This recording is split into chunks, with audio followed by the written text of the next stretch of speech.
For 30 years, that circular dish on a rooftop, whether it was the standard white or the iconic brand blue, it was more than just a piece of plastic. It was a flag. It was the ultimate status symbol in a Kenyan home. If you had that dish pointing at the sky, you had made it. You had the English Premier League, you had CNN, you had the world in your living room, while your neighbors were stuck adjusting rabbit ear antennas. But empires don't last forever. In 2025, the gatekeeper of African entertainment stumbled. MultiChoice, the parent company of DStv, reported a catastrophic loss of over 1.2 million active subscribers in a single year. That is an 8% contraction of their entire empire. In Kenya, the numbers are even more terrifying, with regulatory data suggesting the true active user base might have dropped by nearly 84% after they stopped counting dormant decoders. So, how did we get here? How did a monopoly that owned the most valuable sports rights on the planet, the walled garden that no one could breach, suddenly find itself bleeding out? Was it the economy? Sure. Was it streaming? Definitely. But if you look closely at the forensic data, it looks like a plain, old-fashioned arrogance. Today we are doing an autopsy on the satellite giant. We're going to look at the pricing disasters, the Nigerian economic anvil, and why a French company named Canal Plus had to swoop in to save them from themselves.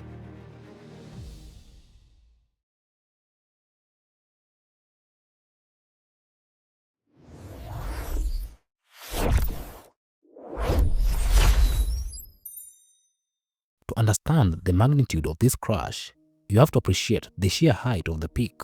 MultiChoice did not just join the African market, they effectively invented it.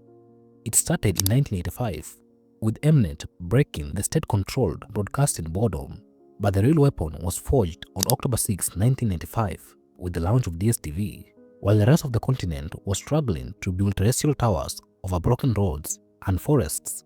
DStv simply beamed over them. They constructed what business analysts call a walled garden, and the walls were made of football. For 2 decades, DStv held the exclusive rights to the English Premier League, the UEFA Champions League, and local rugby. In Africa, these are not just content, they are non-negotiable utilities. If you wanted to watch Manchester United or Real Madrid, you paid DStv. It was not a choice, it was a ransom. This monopoly allowed them to run an inflationary pricing model. Did the currency crash? Price hike. Did the rights fees go up? Price hike. They passed every single cost directly to the consumer, with total impunity because they had zero competition. By 2018, they had 13.5 million households locked in, seemingly immune to the cord cutting that was already killing cable TV in America. But the smartest guys in the room saw the end coming before anyone else. In 2019, Naspers, the media titan that owned MultiChoice, decided to unbundle the company and list it separately on the Johannesburg Stock Exchange. In retrospective, this was a masterstroke of marketing timing. Naspers had pivoted to becoming a global internet giant. They divested their traditional TV asset just as the headwinds of streaming and economic stagnation began to gather force. Left on its own, MultiChoice aggressively chased a mass market strategy to keep the growth numbers looking pretty. They pushed cheaper subscriptions to lower-income households. It worked on paper. Subscriber numbers hit 21 million, but they were exposing themselves to consumers who had almost zero resilience to economic shocks. They built a massive user base on a shaky economic foundation, and the first earthquake did not come from technology, it came from the Nigerian Naira.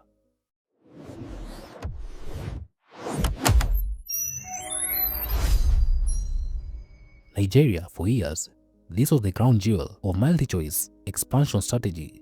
It was the engine of their mass market growth. But in 2024, the jewel turned into a black hole. Nigeria accounted for a staggering 77% of the subscribers lost in the rest of Africa segment. The problem is a classic currency mismatch. MultiChoice pays almost everything in hard US dollars, satellite leases, Hollywood movie rights, and those expensive Premier League licenses, but they collect subscription fees in Naira. When the Nigerian government devalued the currency, the Naira did not just slide, it fell off a cliff. In a single year, MultiChoice swallowed a 5.2 billion rand foreign currency loss. Basically, they were importing expensive content and selling it for pennies. But the currency crash was just the math problem. The human problem was the removal of the fuel subsidy in May 2023. Almost overnight, fuel prices tripled, transport costs skyrocketed, food prices followed, and this exposed the fatal flaw in DStv's mass market strategy. In economics, we talk about the hierarchy of needs. When you are struggling to afford the bus fare to work or bread for your family, a monthly subscription to watch football is not a priority anymore. It's a luxury you cut immediately. As the company itself admitted in the reports, customers had to prioritize basic necessities over entertainment. Between April and September 2024 alone, 243,000 Nigerian households pulled the plug. To make matters worse, even the money they did make was trapped. Because of the dollar shortage, MultiChoice could not get their cash out of the country. They lost $59 million just trying to convert their own earnings into a currency they could actually use. Nigeria had become a dead asset, generating revenue on a spreadsheet but burning cash in reality. But while Nigeria was a victim of macroeconomics, the disaster in East Africa was different.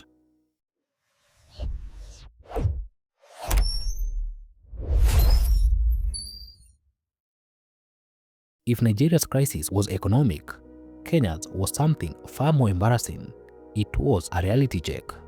For years, we saw headlines about millions of subscribers. But in 2025, the Communication Authority of Kenya decided to change how they count. They stopped counting every decoder that had ever been sold and started counting only the ones that were actually switched on and paying. The result was a statistical bloodbath. The data showed subscriber numbers plummeting from a reported 1.19 million in June 2024 to just 188,000 in June 2025. This is a drop of nearly 84%. Now, did 1 million people live in a year?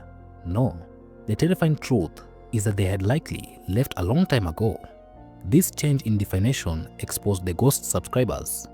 For years, the numbers included dormant accounts, households where the decoder was gathering dust while the family watched Netflix or YouTube. The regulator's new metric shattered the illusion. The mass middle class ready to pay for a premium TV was not a strong million, it was a fraction of that. And why were those decoders gathering dust? Look at the price tag. In a market screaming for value, MultiChoice hiked the premium package to nearly 11,700 shillings, about $91 a month. Let's put that in perspective. For the price of one DStv subscription, you could get Netflix, Amazon Prime, Showmax, and pay your home fiber internet bill and still have money left over for lunch. They misread the room. Kenya has a massive mobile penetration rate. The youth demographic did not just cut the cord. They never had a cord to begin with. They went straight to mobile betting and YouTube highlights. By November 2025, the panic set in. They slashed decoder prices by 30% to try and stop the bleeding. But in the tech world, once you lose the habit, you rarely get it back. So, the north is burning, the east is shrinking, but surely the fortress back home is safe. Well, only if the light stayed on.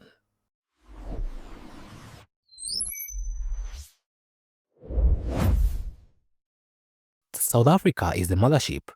It generates the bulk of the revenue, but even the fortress was not safe from the one thing MultiChoice could not control: the dark. In the 2024 financial year, South Africa faced load shedding, rolling power blackouts on 275 separate days.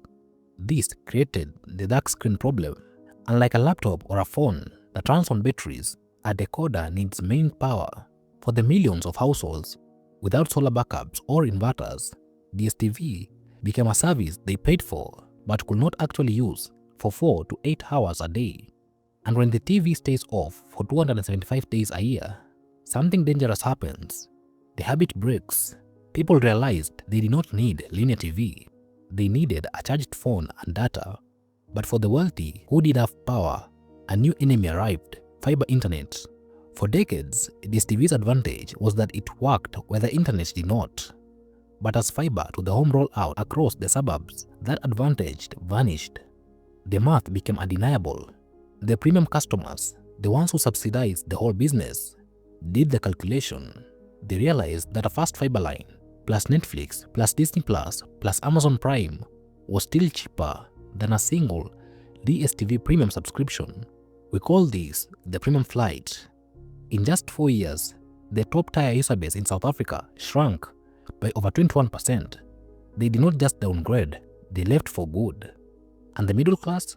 They were just trying to survive. With interest rates at 15-year highs and debt eating up 79% of the income, the compact package, once the stronghold of the middle class, shed 400,000 subscribers. When bread and electricity costs soar, the DStv subscription is the first thing to go. Bleeding in Nigeria, corrected in Kenya, dying in the dark in South Africa. The writing was on the wall. MultiChoice needed a lifeline, and they found it in two places: a French takeover and a desperate bet on streaming. When you bleed subscribers for too long, sharks start cycling, or in this case, a French media giant. The most defining event of this entire collapse is the acquisition of MultiChoice by Group Canal. By late 2025, they had secured over 94% of the shares. Let's be clear, this was not a partnership, it was a rescue mission. But wait, isn't there a law in South Africa that foreigners cannot own more than 20% of a broadcaster? Yes, so how did the French buy the whole thing? Regulatory acrobatics. They created a structure where a local company holds the broadcasting license paper that the French parent company owns the technology, the content, and the money. It's a loophole big enough to sell a satellite through. And the new owners are not impressed with the old strategy. Canal CEO Maxime Saada has been critical of MultiChoice's messy ecosystem. While DStv was trying to sell you insurance, internet, and betting, Canal Plus just wants to sell you TV. They operate a ruthless easy TV model in Francophone Africa. Low cost, high volume, no frills. Expect that model to come for the English markets soon.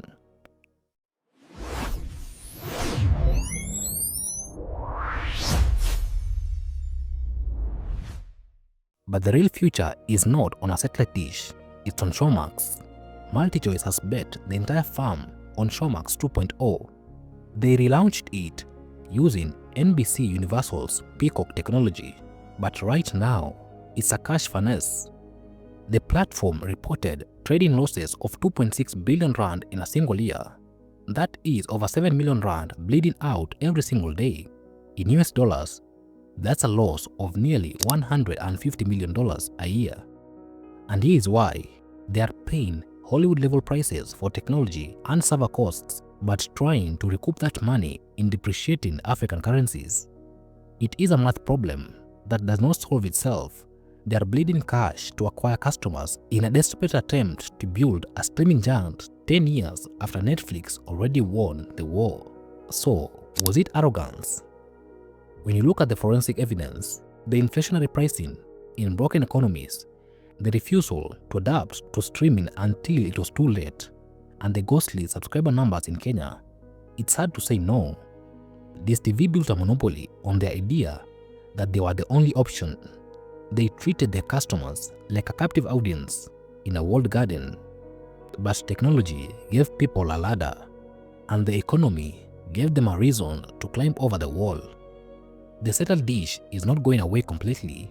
It will survive, but for the rich who want 4K sports and the rural areas where the internet cannot reach. But the days of the satellite empire, the era where one company owned the African sky, are over.